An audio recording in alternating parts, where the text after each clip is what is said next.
Sa ngalan ng Ama, ng Anak at ng Espiritu Santo. Amen. Ang pagpapala ng ating Panginoong Hesukristo, ang pag-ibig ng Diyos Ama, at ang pakikipagkaisa ng Espiritu Santo nawa ay sumainyong lahat. At sumayo rin. Mga kapatid, inihahasik ni Kristo ang kanyang sarili upang tayo ay mamunga at maging malago. Tulungan nawa tayo ng Panginoon sa pamamagitan ng kanyang biyaya, lalong-lalo na ang kanyang awa at pagpapatawad, upang tayo ay maging marapat gumanap sa banal na pagdiriwang.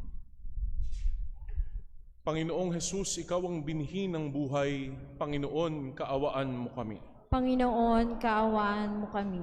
Pinagkakalooban mo kami ng iyong sarili upang kami ay makapamuhay ng tapat at mapayapa. Kristo, kaawaan mo kami. Kristo, kaawaan mo kami. At nawa kami ay maging mabunga upang maging bahagi kami ng iyong banal na paghahari. Panginoon, kaawaan mo kami. Panginoon, kaawaan mo kami. Kaawaan nawa tayo ng makapangyarihang Diyos, patawarin tayo sa ating mga kasalanan at patnubayan tayo sa buhay na walang hanggan. Amen. Gloria in excelsis Deo.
Ama naming makapangyarihan, nililiwanagan ng iyong maaasahang ilaw ang mga naliligaw na iyong pinababalik sa daan para ikaw ay matagpuan. Ang mga kabilang sa nananalig sa iyong anak ay pagkalooban mong makapagwaksi sa lahat ng salungat sa ngalang Kristiyanong sa iyo ay tinanggap upang ito ay talagang mapangatawan ng ganap. Sa pamamagitan ni Hesukristo, kasama ng Espiritu Santo, magpasawalang hanggan. Amen.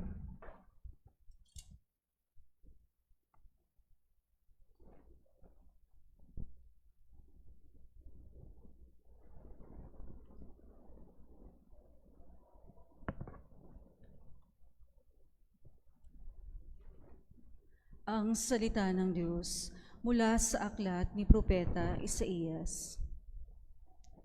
Ito ang sinasabi ng Panginoon. Ang ulan at niebe, paglagpak sa lupay, di na nagbabalik. Aagos na ito sa balat ng lupa't nagiging pandilig.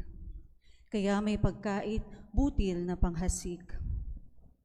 Ganyan din ang aking mga salita.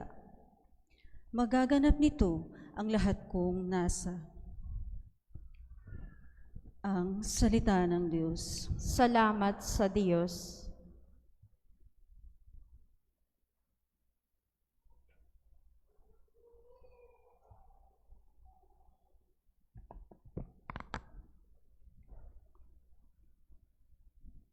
Nagbunga ng masagana, binhi sa mabuting lupa. Nagbunga na masagana, binhi sa mabuting lupa. Umuulan sa lupain, ganito mo kinalinga. Umuunlad ang lupait, tumatabaya ang lupa. Patuloy na umaagos ang bigay mong mga batis. Sa halamang nasa lupa ay ito ang dumidilig. Ganito ang ginawa mo na hindi mo ikinait. Nagbunga na masagana, binhi sa mabuting lupa. Sa binungkal na bukirin, ang ulan ay masagana. Ang bukirin ay matubig at palaging basang-basa. Sa banayad na pag-ulan ay lumambot yaong lupa. Kaya naman pati tanim ay malago at sariwa. Nagbunga na masagana, binhi sa mabuting lupa. Nagaani ng marami sa tulong mong ginagawa. At saan man magpunta kay masaganang masagana. Ang pastulay punong-puno ng matabang mga kawan. Nagahari yaong galak sa lahat ng kabuluran. Nagbunga ng masagana, binhi sa mabuting lupa. Gumagala yaong tupa sa gitna ng kaparangan. At hitik na hitik man din ang trigo sa kapatagan. Ang lahat ay umaawit, sa galak ay sumisigaw. Nagbunga ng masagana, binhi sa mabuting lupa.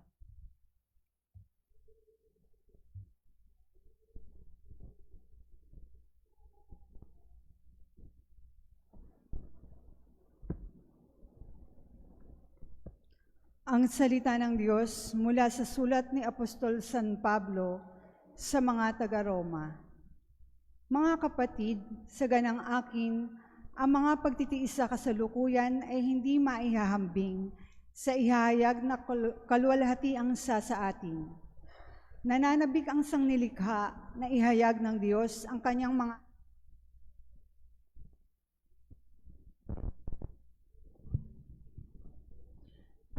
Nabigo ang sangnilikha hindi sa kagustuhan nito, kundi dahil sa ito ang niloob ng Diyos. Gayunman, may pag-asa pa, sapagkat ang sangnilikha ay palalayain sa pag-aalipin nito sa kabulukan at makakahati sa maluwalhating kalagayan ng mga anak ng Diyos. Alam natin na hanggang ngayon, ang sangnilikha ay dumaraing sa paghihirap. Hindi lamang sila, tayo mang tumanggap ng Espiritu bilang unang kaloob ng Diyos, ay napapahimutok samantalang hinihintay natin ang pag-aampon sa atin ng Diyos, ang pagpapalaya sa ating mga katawan. Ang salita ng Diyos. Salamat sa Diyos.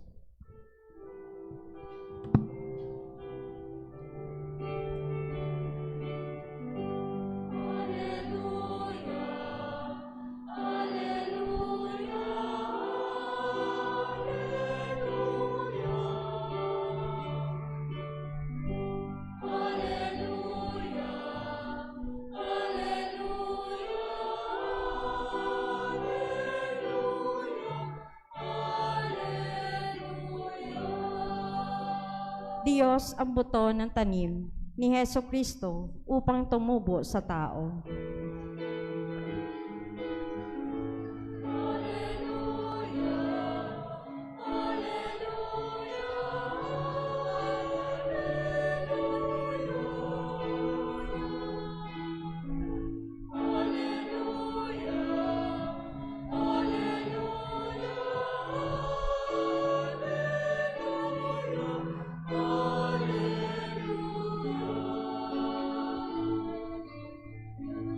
Sumainyo ang Panginoon, At sumainyo rin.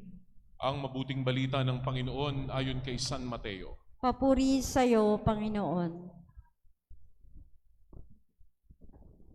Noon ding araw na iyon, si Jesus ay lumabas ng bahay at naupo sa tabi ng lawa at pinagkalipumpunan siya ng makapal na tao, kaya sumakay siya sa isang bangka at doon naupo.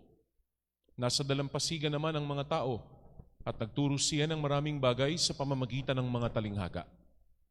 May isang magsasakang lumabas upang maghasik. Sa kanyang paghahasik ay may binhing nalaglag sa tabi ng daan. Dumating ang mga ibon at tinuka ang mga iyon. May binhi namang nalaglag sa kabatuhan. Sapagkat manipis ang lupa roon, sumibol agad ang binhing iyon, ngunit nang mapabilad sa matinding sikat ng araw ay agad na natuyo. Palibhas ay walang gaanong ugat. May binhi namang nalaglag sa dawagan. Lumago ang mga dawag at ininis ang mga iyon. Ngunit ang binhing nalaglag sa mabuting lupa ay nag-uhay. May tig 100, may tig 60 at may tig 30 butil ang bawat uhay. Ang may pandinig ay makinig. Ang mabuting balita ng Panginoon. Pinupuri ka namin, Panginoong Heso Kristo. Magandang gabi po sa inyong lahat. Ay nasa 15 linggo sa karaniwang panahon, halos kalahati na ng ordinary time. Ang ordinary time ay tatakbo hanggang isa 33 linggo, 15th Sunday na tayo. At ngayon, nagpapatuloy ang pagtuturo ni Jesus doon sa mga alagad. At narinig natin ng isa sa mga pinakakilala at pinakatanyag na talinghaga ni Kristo, ang talinghaga ng manghahasik o ang parable of the sower. Kapag, alam na po ninyo, na kapag sinabing talinghaga o parable, hindi mo ito pwedeng unawain sa isang literal na pamamaraan. Kaya sa madaling salita, hindi nagtuturo si Jesus tungkol sa pagtatanim. Kasi, sabi niya rito, yung binhing nalaglag sa mabuting lupa, nag-uhay ng tig 100, tig 60, tama ba? 60 at tig 30 mga uhay. Ibig sabihin, ang bawat uhay may 100 grains. Na kapag nilahat mo, ang magiging ani nito ay 100-fold. Ang mga nagtatanim ng trigo na Hudyo, alam nila na kapag ang kanilang itinanim ay pumalo ng 7 ulit, 7-fold, napakalaking tubo na nito. Kaya yung makasampung ulit ka, maging 10-fold, ngayon namang nag-o-on itong mic na ito. Tingnan mo naman itong mic na. Okay. Kapag nakasampung ulit ang inani mo, imposible yun. Imposible. At sabi ni Jesus, 100-fold, 60-fold, 30-fold ang magiging harvest. Kaya hindi ito tungkol sa literal na pagtatanim. Tungkol saan ba ito? Ngayon, alam ko po na narinig na ninyo sa iba ring mga pari, sa ibang mga sermon, na ipinaliwanag ito na tungkol ito doon sa lupa. Na yung lupa ay ang puso ng tao at depende kung ang puso ng tao ay mabato, madawag, o sa tabi ng daan, o ito ay mataba. Ang salita ng Diyos, which is yung binhi, ay magbubunga ng napakasagana. No? Pero gusto kong i-shift ng kaunti yung pagtingin natin dito sa talinghagang ito. Alam po ninyo sa Palestina, no, sa ancient Palestine, hanggang ngayon naman, ang lupa nila doon ay hindi kamukha ng sa atin. Ang lupa ng Pilipinas, napakataba. No? Perfect para sa agricultural industry. Sa Palestina, ang lupa doon may maliit na bahagi na mataba, pero malaking bahagi nila ay maladesyerto. Bukod sa desyertong bahagi, malaking bahagi pa rin ng kanilang kalupaan ay mabato. Hindi fit para magtanim at magkaroon ng malaking ani. Sabi rito, yung magsasakang lumabas ay naghasik. May binhing nalaglag sa tabi ng daan, may binhing nalaglag sa batuhan, may binhing nalaglag sa madawag lugar, mayroon ding nalaglag sa matabang lupa. Kung alam ko na ang lupa namin ay limitado, ang bahagi na mataba, isasaboy ko ba ito at hahayaang mapunta doon sa iba't ibang klase ng lupa? Di ba hindi? Kung alam ko na ito ay tutubo lang ng maganda sa matabang lupa, ba't ako pupunta dyan? Dito ko lang isasaboy ito. Kasi dito siya tutubo doon sa matabang lupa. Kaya, parang hindi yata mahusay na magsasaka ito. Parang hindi siya magaling na maghahasik. Kasi parang waldas yung kanyang ginagawang paghahasik ng binhi. No?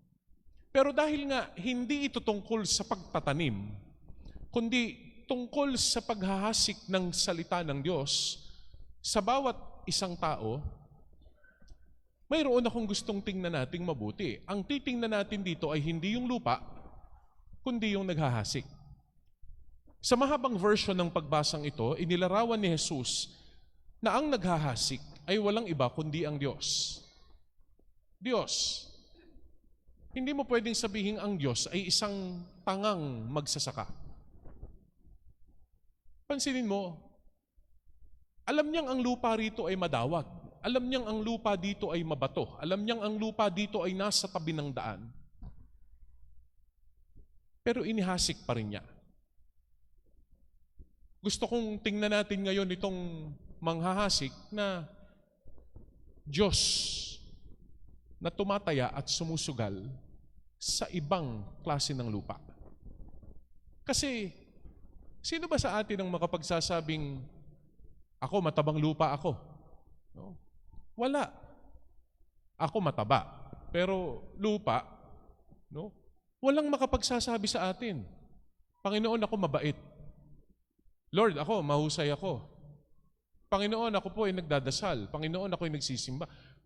Hindi ako lumiliban. Walang makapagsasabi sa atin at walang makapagmamalaki sa Panginoon na siya ay matabang lupa at karapat-dapat siyang hasikan ng salita ng Diyos. Wala. No? Pero, heto ang Panginoon. Sumusugal. Kasi ang bawat isa sa atin, maaaring isa tayo doon sa madawag, sa mabato, doon sa nasa tabing daan. Pero heto ang Diyos, tumataya. Baka may tumubo Baka may lumabas kahit papano. Kahit itong taong ito'y salbahe sa kapwa, baka may tumubo. Kahit itong taong ito'y hindi masunurin at sumasagot sa magulang, baka magkaroon ng bunga sa kanya Kahit na hindi responsabling magulang ito, kahit palamura, sinungaling, may ginagawang hindi tama, hindi tapat. Pero ang salita ng Diyos isinasaboy pa rin niya. Kasi hindi sinabi ng Panginoon na hihintayin ko muna kayong maging matabang lupa tsaka ako ibibigay sa inyo ang aking salita. Hindi. Ipinagkaloob ng Diyos ito sa lahat sa pag-asa na baka mayroong tumubo at umusbong sa Kanya. At kapag nangyari ito, doon ka magsisimula ngayon na magsumikap na maging matabang lupa at bukas sa Kanyang salita upang anumang ihasik ng Panginoon sa iyo, magkaroon ng sangkatutak na bunga. So this is not just about the kind of soil. No? This is about the farmer or the sower that sows the seed of life into the different kinds of soil around him. Napakabuti ng Diyos. Dahil ang Diyos pala ay isang Diyos na mapagtaya sa atin. Isang Diyos na umaasa. Isang Diyos na nagbabaka sakali. Anumang klaseng lupa tayo. At ngayon, alam na natin na ganitong klase pala ang Diyos natin. Ano ang magiging sagot natin dito? Ano ang magiging tugon? Magpapatuloy ba tayo sa pagiging lupang mabato, madawag, tabi ng daan? Hindi na. Kung matino kang tao at alam mo na mayroong nagtumataya sa iyo, nagbabaka sakali sa iyo at walang ibang hangad kundi ang mapagkalooban ka ng buhay, kaligtasan at ng kanyang pagmamahal, magsusumikap kang maging matabang lupa. Dito ka ngayon kikilos, gamit yung biyayang ibinigay na niya sa iyo kahit hindi ka naman talaga karapat-dapat upang magsimulang maging bukas sa anumang inihahasik niya sa atin. Uulitin ko na pakabuti ng Diyos. Ipinagkakaloob niya ang kanyang biyaya sa lahat, anumang klasing lupa ka. Tumugon tayo ng may pananampalataya, ng may pagmamahal, at pagsumikapan natin na anumang ipinagkakaloob sa atin ay ating mapagyaman. Tanda ng ating pagmamahal at pananampalataya sa mapagtaya at sumusugal na Diyos sa ating lahat. Amen.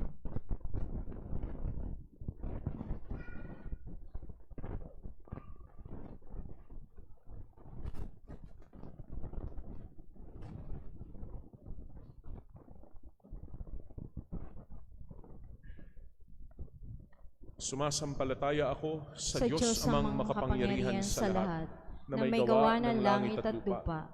Sumasampalataya ako kay Jesucristo, isang anak ng Diyos, Panginoon natin lahat. Nagkatawang tao siya na lamang ng Espiritu Santo, pinanganak ni Santa Maria Virgen, pinagpasakit ni Poncio Pilato, ipinako sa krus, namatay, inilibing, nanawag sa kinaroroonan ng mga yumao, na may ikatlong araw na buhay na muli, umakyat sa langit, naluklok sa kanan ng Diyos sa mga makapangyarihan sa lahat. Doon nagmumula at paririto at hukom sa nangabubuhay at nangamatay na tao. Sumasampalataya naman ako sa Diyos Espiritu Santo, sa banal na simbahang katolika, sa kasamahan ng mga banal, sa kapatawaran ng mga kasalanan, sa pagkabuhay na maguli ng nangamatay na tao, at sa buhay na walang hanggan. Amen. Mga kapatid, idalangin nating mamunga ng sagana sa atin ang salita ng Diyos at maihasik sa lahat ang kanyang binhi ng katapatan at katotohanan. Ating isamo, Panginoon, dinggin mo kami.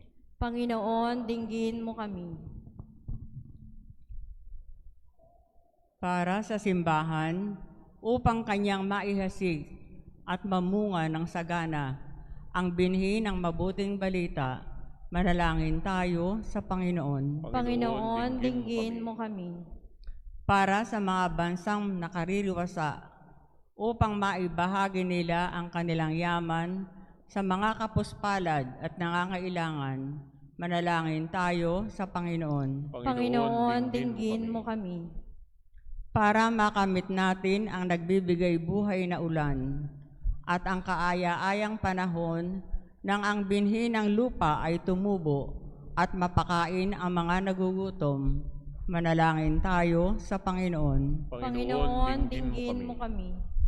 Para sa ating sambayanang Kristiyano, upang patuloy na maghasik ng binhi ng buhay na marangal at matapat, manalangin tayo sa Panginoon. Panginoon, dinggin mo kami. Para sa mga magsasaka, upang ipag-adya sila sa matinding tag-uyot na dulot ng El Niño, manalangin tayo sa Panginoon. Panginoon, dinggin mo kami. Para sa lahat ng yumao, upang anihin nila ang binhi ng mabuting kanihasik, manalangin tayo sa Panginoon. Panginoon, dinggin mo kami. Amang maawain, dinggin ang aming panalangin. Itulot mong ang iyong salita ay magbunga sa amin ng sagana nang maihatid namin sa lahat ng bansa sa pamamagitan ni Hesukristo kasama ng Espiritu Santo magpasawalang hanggan. Amen.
Manalangin kayo mga kapatid upang ang ating paghahain ay kalugdan ng Diyos amang makapangyarihan.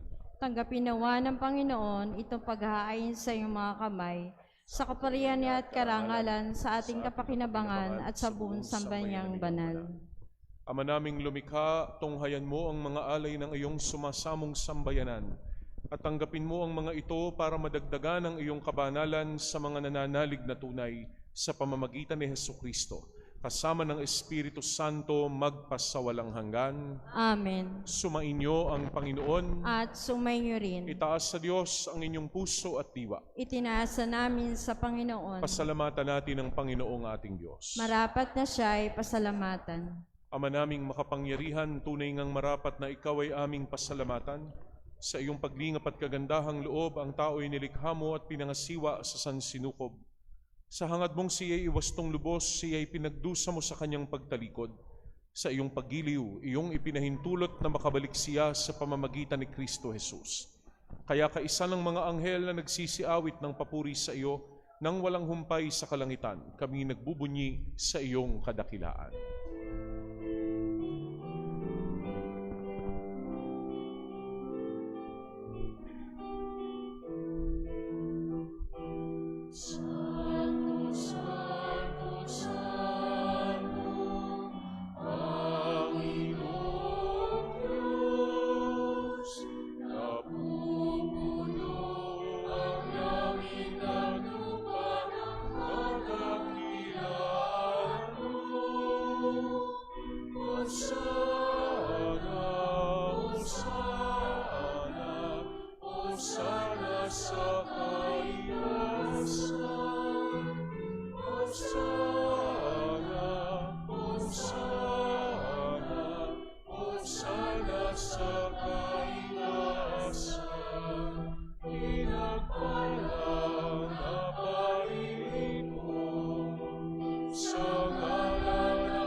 Ama naming banal, ikaw ang bukal ng tanang kabanalan.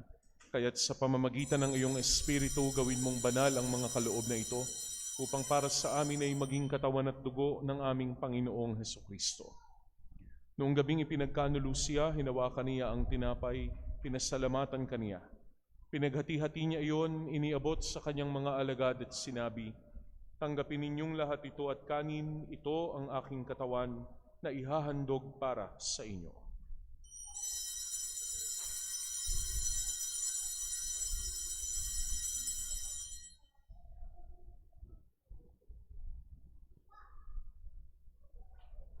Gayun din naman ang matapos ang hapunan, hinawakan niya ang kalis, muli kanyang pinasalamatan, iniabot niya ang kalis sa kanyang mga alagad at sinabi, "Tanggapin ninyong lahat ito at inumin, ito ang kalis ng aking dugo, ng bago at walang hanggang tipan.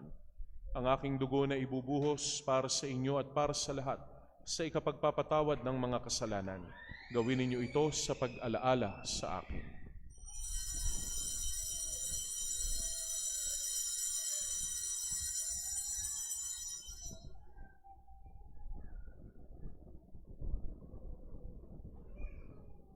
Ang misteryo ng pananampalataya.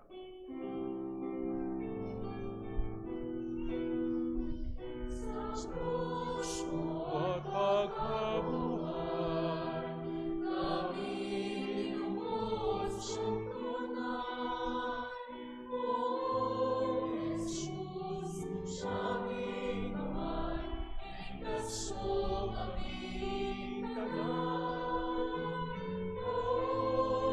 Jesus, aming Amay, ngayon at magpakailanman. Ama, ginagawa namin ngayon ang pag-alala sa pagkamatay at muling pagkabuhay ng iyong anak, kaya iniaalay namin sa iyo ang tinapay na nagbibigay buhay at ang kalis na nagkakaloob ng kaligtasan. Kami nagpapasalamat dahil kami iyong minarapat na tumayo sa harap mo para maglingkod sa iyo. Isinasamo namin kaming magsasalo-salo sa katawan at dugo ni Kristo ay mabuklod sa pagkakaisa sa pamamagitan ng Espiritu Santo. Ama, lingapin mo ang iyong simbahang laganap sa buong daigdig. Puspusin mo kami sa pag-ibig. Kaisa ni Leon na aming Santo Papa at ni Dennis na aming Obispo at ng Tanang Kaparian. Alalahanin mo rin ang mga kapatid naming nahimlay nang may pag-asang sila'y muling mabubuhay, gayon din ang lahat ng mga pumanaw. Kaawaan mo sila at patuloyin sa iyong kaliwanagan. Kaawaan mo at pagindapatin kaming lahat na makasalo sa iyong buhay na walang wakas.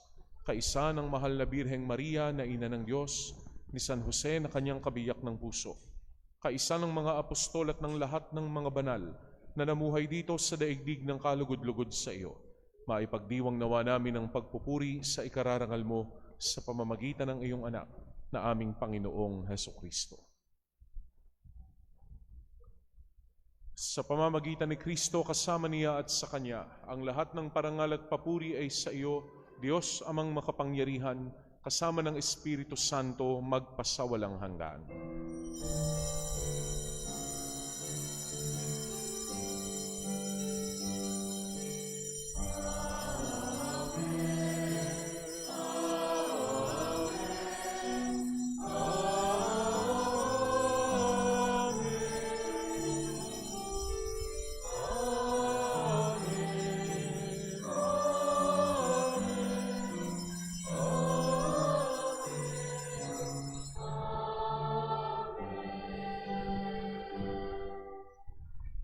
At sa Diyos Ama na naghahasik ng kanyang salita sa puso ng bawat isa, sama-sama tayong manalangin.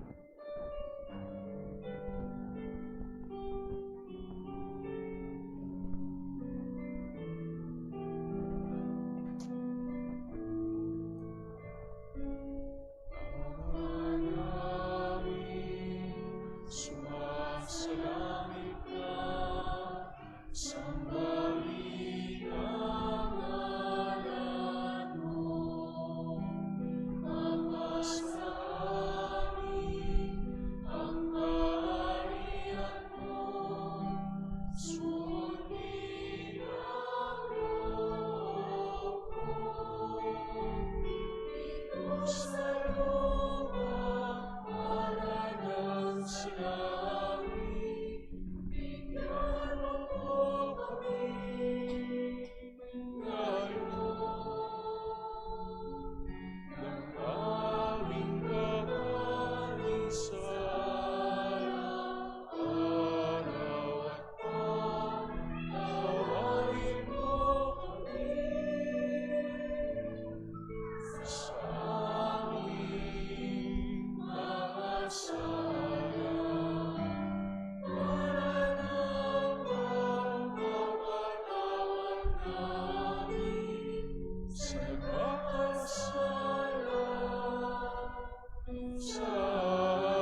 Inihiling namin kami iadya sa lahat ng masama, pagkalooban ng kapayapaan araw-araw, iligtas sa kasalanan at ilayo sa lahat ng kapahamakan. Samantalang aming pinananabikan ng dakilang araw ng pagpapahayag ng tagapagligtas naming si Hesukristo. Sa pagkatanda.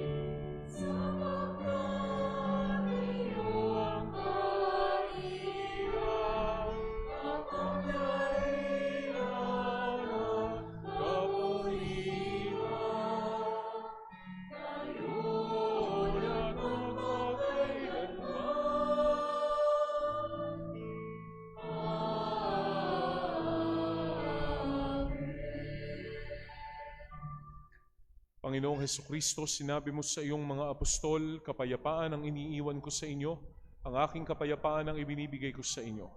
Tunghayan mo ang aming pananampalataya at huwag ang aming mga pagkakasala. Pagkalooban mo kami ng kapayapaan at pagkakaisa ayon sa iyong kalooban, kasama ng Espiritu Santo magpasawalang hanggan. Amen. Ang kapayapaan ng Panginoon ay lagi nawang sumainyo At sumayo rin. at ibahagi natin sa isa't isa ang kapayapaan ni Kristo. Kordero ng Diyos na nag-aalis ng mga kasalanan ng sanlibutan, maawa ka sa amin. Kordero ng Diyos na nag-aalis ng mga kasalanan ng sanlibutan, maawa ka sa amin. Kordero ng Diyos na nag-aalis ng mga kasalanan ng sanlibutan, ipagkaloob sa amin ang kapayapaan. Mga kapatid, narito si Kristo, ang Kordero ng Diyos na nag-aalis ng mga kasalanan ng sanlibutan. Mapapalad tayong tatanggap sa Kanya sa banal na piging. Panginoon, hindi ako Hindi ako karapat-dapat na na magpatuloy sa iyo, ngunit sa isang salita mo lamang ay gagaling na ako.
Ama naming mapagmahal, kaming mga pinapagsalo mo sa piging na banal, ay makatatanggap nawa ng bungang karagdagan ng iyong pagliligtas na aming ipinagdiriwang sa pamamagitan ni Jesucristo kasama ng Espiritu Santo magpasawalang hanggan. Amen. Kung inyo pong napansin ng mga nakalipas na mga linggo, laging mayroon tayong second collection. Ito po ay naiulat sa akin na nakalaan para sa mga naging pagawain ng ating, lalo na po ng kumbento at yung pagbabayad ng, kumbaga ay yung parang utang natin sa construction at sa kontrakto. Ngayon po ay mula nung last week at ngayong linggo, napansin niyo wala na po, inalis na natin yung pong second collection na ito.